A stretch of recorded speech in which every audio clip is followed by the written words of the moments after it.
Welcome to Faith with the Times. In this documentary, we journey into the heart of the spiritual realm to explore the intriguing question of how the COVID-19 pandemic has reshaped our connection to faith and our approach to communal worship. Before the pandemic, people gathered in sacred spaces, seeking communion, guidance, and a sense of belonging. However, as COVID-19 swept across the globe, these sacred spaces transformed into sites of uncertainty and adaptation. We'll embark on a compelling exploration, uncovering how religious institutions and communities responded to the challenges posed by the virus. From the suspension of in-person worship to the rapid adoption of virtual services, our documentary delves into the innovative measures taken to ensure that faith remained resilient amidst adversity. In the year 2020, when the COVID-19 pandemic gripped the world, numerous nations implemented restrictions or prohibitions on public gatherings to mitigate its transmission. We will now explore the worldwide effect of COVID-19 in different nations and religions around the world.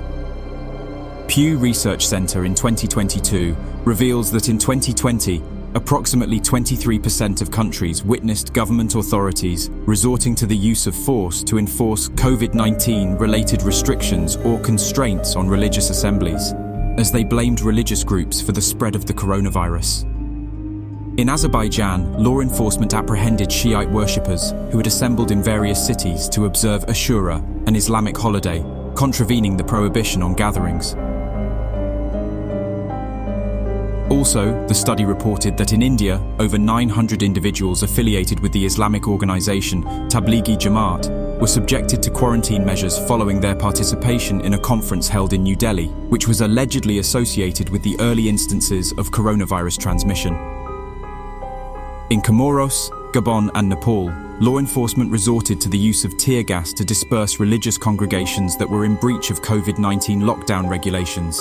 The study goes further into detail and explains how, in China, over 300 individuals associated with the Church of Almighty God also were detained in February and March of 2020 as part of pandemic-related identification checks and residential inspections. In Zambia, human rights advocates expressed worries about instances where law enforcement occasionally employed undue force when enforcing COVID-19 regulations on religious communities. As an illustration, in April 2020, police reportedly engaged in physical altercations with a gathering of church leaders in Makushi town, who had assembled in contravention of public health directives.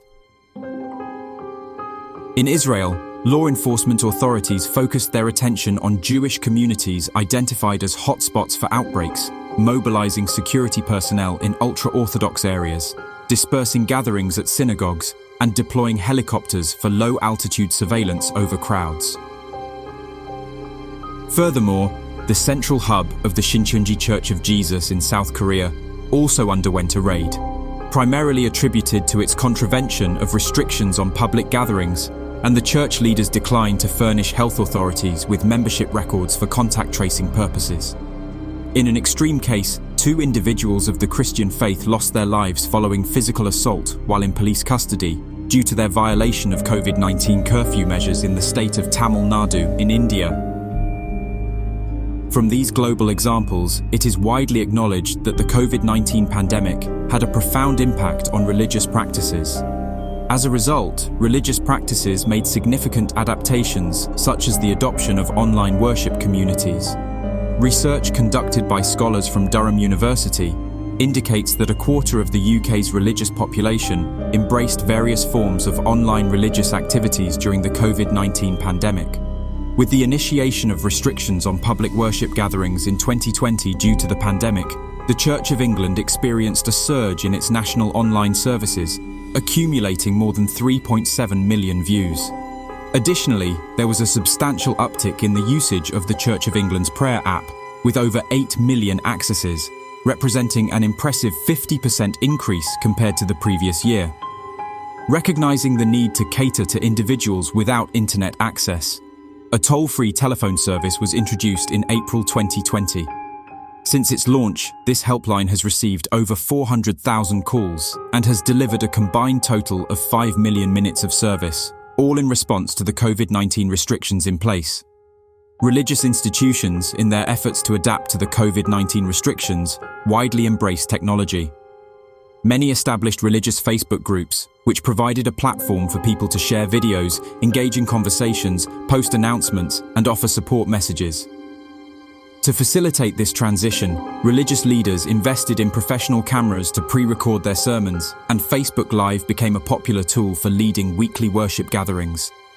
Furthermore, platforms like YouTube played a significant role, allowing religious practitioners to upload readings and utilize YouTube's live streaming service. For instance, Pope Francis utilized YouTube to live stream the Angelus prayer. Zoom, while commonly associated with business meetings, also found utility as a means for religious communities to come together online for worship and fellowship during these challenging times. Now that the COVID-19 restrictions have been lifted, we are prompted to examine the enduring impact of religion in contemporary society.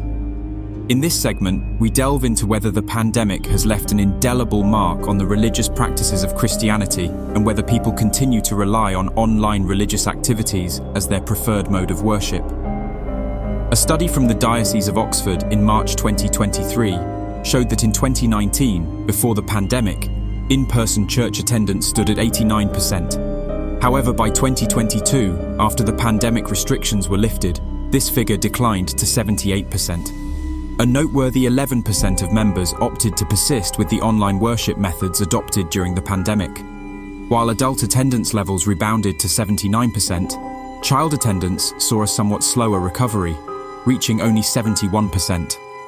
Interestingly, larger churches appear to face more substantial challenges in this post-pandemic landscape.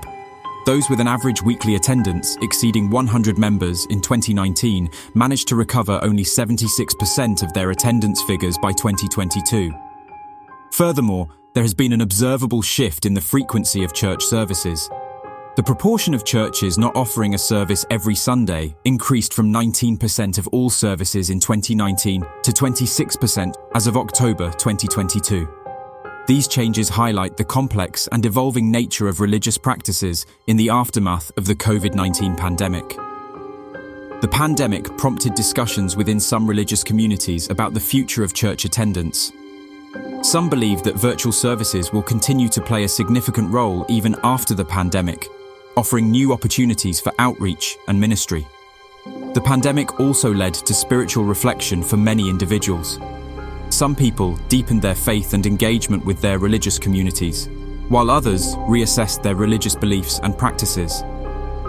Even after the pandemic has subsided, many people may continue to prefer worshipping online due to lingering concerns about COVID-19. The experience of the pandemic has reshaped the way individuals perceive and practice their faith. Worshipping online offers several advantages, including safety and convenience.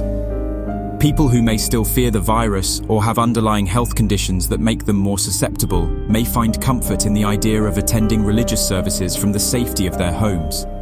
Additionally, the digital format allows for a more flexible and accessible worship experience, enabling individuals to participate regardless of their location or physical ability.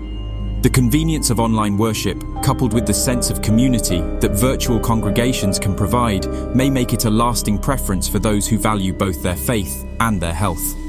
While the pandemic brought about unprecedented challenges, it also served as a catalyst for innovation and adaptation within religious communities. As we move forward in this post-pandemic era, COVID-19 has left a lasting impact on religion, prompting a revaluation of traditions, practices, and priorities. How has COVID-19 affected your religious practices in today's society?